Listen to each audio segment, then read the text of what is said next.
a 1 an et demi, la planète foot avait les oreilles en feu. Le monde débarquait en Afrique du Sud et découvrait les vuvuzelas. Une fois tu le bourdonnement des supporters souffleurs, le pays, lui, faisait ses comptes. Pour se faire belle, la nation arc-en-ciel n'a pas lésiné sur les moyens.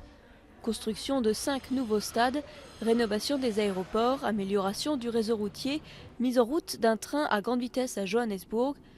La facture du mondial s'élève à environ 3,5 milliards de dollars. Mais même dans ce quartier pauvre de Soweto, les habitants ne semblent pas regretter l'investissement.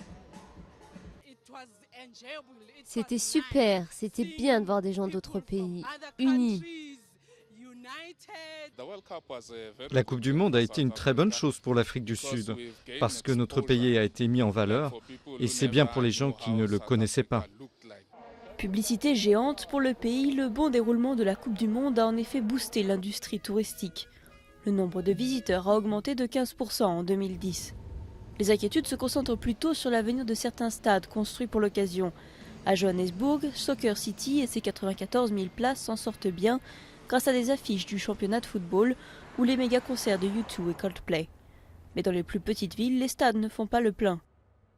Et ces investissements de prestige se sont aussi faits au détriment des dépenses sociales, alors qu'un foyer sur 4 n'a toujours pas accès à l'électricité. Si nous parlons de ce qui touche le citoyen ordinaire, la grande majorité des citoyens en Afrique du Sud, les défis demeurent très très grands.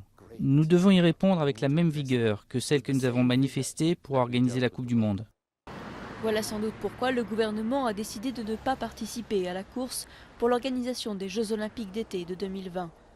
Coup de pub coûteux, la Coupe du Monde a finalement surtout été une bonne affaire pour la FIFA. Le grand ordonnateur du football mondial a touché 2,4 milliards de dollars rien qu'en droits télévisés. Ce sont les plus élevés de l'histoire de la Coupe du Monde.